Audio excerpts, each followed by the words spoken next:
estimés députés, j'inscris mon intervention dans les cadres d'une approche plutôt philosophique et spirituelle du budget. Les budgets étant classiquement définis comme étant une représentation chiffrée des dépenses et des recettes dans les soucis de réaliser les programmes du gouvernement, mais philosophiquement et spirituellement. Le budget peut être entendu comme la représentation de la pensée, de la volonté du peuple, de l'esprit du peuple de s'accomplir. Le peuple, à travers les gouvernements issus de l'élection dont la majorité est représentée ici, présente le budget pour rencontrer l'esprit, la volonté du peuple. Et ce budget est présenté ici pour que les représentants du peuple que nous sommes, que vous êtes, puissent être avalisés. Honorable Président, je me présente ici, comme je l'ai dit, pour une approche plutôt philosophique. Parce que vaut un budget? Même s'il répond aux critères juridiques et parlementaires, s'il ne rencontre pas l'esprit et la volonté du peuple, que vaut ce budget? Voilà pourquoi, honorable Président, je voulais prendre mon temps pour rappeler à Madame la Première ministre, une économiste ayant une expérience avérée. Madame, merci pour votre présentation structurée du budget. Mais, Madame la Première ministre, il y a des relations sécuniaires entre certains facteurs de l'économie et le développement du pays, dont le budget est l'agent d'exécution. Voilà. Premier point, Madame la Première ministre, les cadres macroéconomiques. Les cadres macroéconomiques.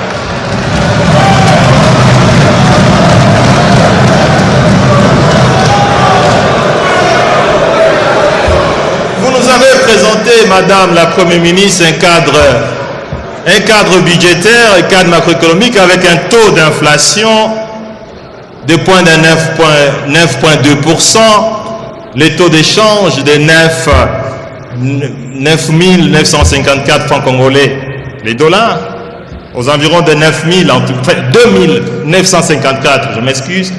Mais que vaut un cadre macroéconomique lorsqu'il n'est pas réalisé? Parce que c'est ce cadre macroéconomique qui sous-tend le budget. Je me réfère à l'expérience des 5 dernières années. Aucun taux d'inflation n'a été réalisé, qui a été repris dans le budget voté par cette Assemblée nationale. Aucun taux d'inflation n'a été réalisé. Cette année, au mois d'octobre, on est déjà à 14% de taux d'inflation, Madame la Première ministre. Comment va-t-on réaliser un taux d'inflation de près de 9,2% en 2025? Les taux de change, vous avez dit ici, et je vous en félicite, que le taux d'échange est resté plus ou moins stable depuis 3 mois. Mais Madame la Première ministre, c'est à quel prix? C'est un taux d'échange factice, parce qu'en fait, il est l'aboutissement d'un financement par les arriérés des salaires, par des grèves de tous ordres. C'est un taux d'échange qui ne transparaît pas dans la vie du fonctionnement de l'économie. Donc, Madame la Première ministre, veillez à ce que les taux d'échange soient l'expression de l'équilibre macroéconomique entre l'offre et la demande sur le marché d'échange et sur le bien et service. Deuxième élément, le respect de la chaîne de la dépense. Que vaut un budget, chers collègues, si la chaîne de la dépense n'est pas respectée?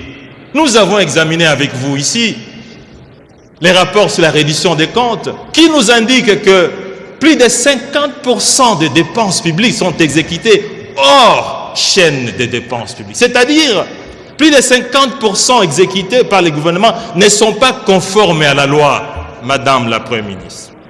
Quel crédit peut-on donner à un budget si réellement plus de 50% des dépenses sont exécutées en dehors? Troisième élément, la corruption. La corruption, Madame la Première ministre. Vous êtes une experte, vous le savez, il y a une relation de cause à effet entre les niveaux de corruption et les niveaux de développement économique. L'écart type de 1% a un impact négatif sur le budget, sur l'investissement, de près de 0,35% et sur la croissance de 0,3%. Or, il s'avère aujourd'hui que la corruption est devenue pratiquement un sport national au sein du gouvernement. Que peut-on attendre? Que peut-on attendre de ce budget si la corruption telle qu'elle est là, elle continue, Madame la Première ministre? Quatrième élément, l'impaiement des salaires et des frais de fonctionnement. Madame la Première ministre, vous le savez très bien, il y a une relation.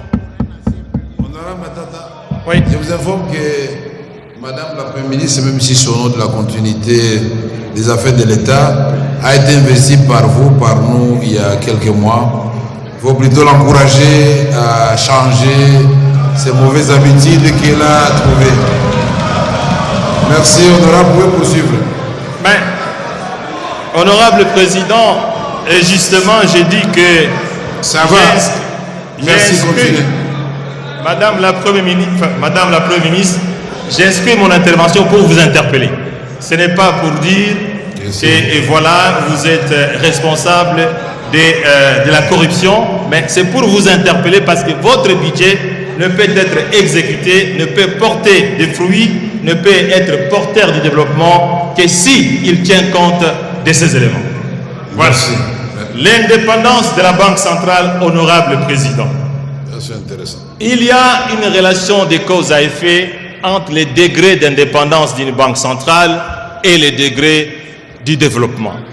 Tout le monde sait aujourd'hui que nous avons une banque centrale totalement inféodée au gouvernement, qui exécute des dépenses en violant systématiquement la loi qui organise le fonctionnement de la Banque centrale. Madame la Première ministre, que peut-on attendre de votre budget lorsque la Banque centrale constitue une filiale du gouvernement ou une filiale de la présidence de la République?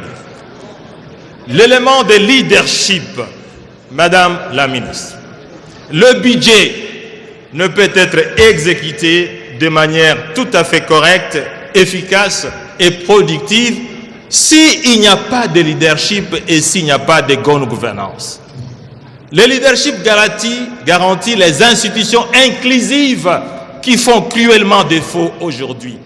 Lorsque l'administration publique est totalement en grève, lorsque les enseignants sont en grève, lorsque les magistrats sont en grève, lorsque le professeur... Quel type d'institution avons-nous pour pouvoir exécuter un budget qu'il soit en équilibre, comme vous l'avez dit ici? Madame la Première ministre, les réformes. Vous nous présentez un budget avec un taux de croissance de 5,7%. Mais c'est un taux de croissance appauvrissant.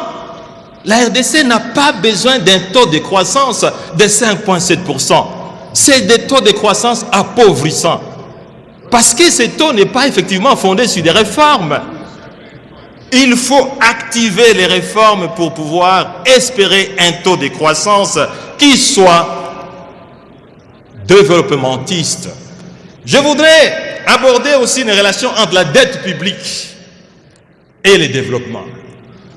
Honorable Président, Madame la Première ministre, il existe une relation entre la dette publique et le développement. On parle de la soutenabilité de la dette publique. Nous sommes aujourd'hui, honorables députés, dans une situation d'endettement explosif, nocif, qui hypothèque l'avenir des citoyens de ces pays. En 6 ans, la dette publique a doublé de 5 milliards à près de 11 milliards. Madame la Première ministre, le budget veille aussi à l'avenir de ceux qui ne sont pas encore nés ou de ceux qui sont encore petits. vous êtes maire, je sais que vous avez plus que moi cette sensation de l'avenir de ce pays. Je voudrais terminer, honorable président, pour ne pas traîner sur ces pupitres, pour dire le budget, comme je l'ai dit, du point de vue philosophique, Madame la Première ministre, n'a de sens que s'il est exécuté, que s'il est fondé sur des relations économiques et sociales séculaires, comme je l'ai dit ici. Parce que ce budget, même s'il est adopté, mais s'il n'est pas exécuté, s'il ne tient pas compte des relations séculaires, socio-économiques, ce budget restera une lettre morte. Pour terminer, Madame la Première ministre, veillez à ce que la corruption et les détournements s'arrêtent. Parce que ces sports nationaux. Madame la Première ministre, je termine en vous exhortant à un meilleur suivi du budget de l'État, parce que s'il n'y a pas de suivi et évaluation, malheureusement, tout ce que nous aurons adopté ici ne sera jamais exécuté et ne produira jamais des effets. Je vous remercie. Merci, honorable Matata, pour votre intervention très brillante sur les plans de l'enrichissement. Je crois que Madame la Première ministre a pris bonne note. Nous sommes ici tous pour contribuer à changer. Et donc quand quelqu'un vous apporte une contribution, il faut la saisir. Et je vous ai dit à vous, les honorables députés, que moi, quand j'ai eu l'occasion d'être élevé au rang de président des bureaux de l'Assemblée nationale, j'avais promis à Boris et je crois à Tchibangu Kalala et les autres que je sortirais un peu juriste de cette salle. Alors vous, les juristes et les autres politologues, les ingénieurs, profitez de temps en temps quand les économistes passent pour quitter ici avec des notions d'économie. C'est très important. Il faut que ça devienne notre sport national entre nous. Merci beaucoup. J'aimerais que des interventions comme ça, intervention, question, proposition. C'est comme ça que nous allons améliorer notre budget. Ne vous en faites pas, les membres du gouvernement sont outillés pour répondre à toutes ces questions. Je n'ai pas peur pour Madame la Première ministre, que j'ai connue moi-même au niveau de l'ECOFIN, ni le ministre d'État du budget, ni Sakombi, ni Doudou et les autres. Je crois qu'il faut accepter qu'on critique l'œuvre humaine et qu'on propose des améliorations. Merci honorable Matata, donc nous demandons à l'honorable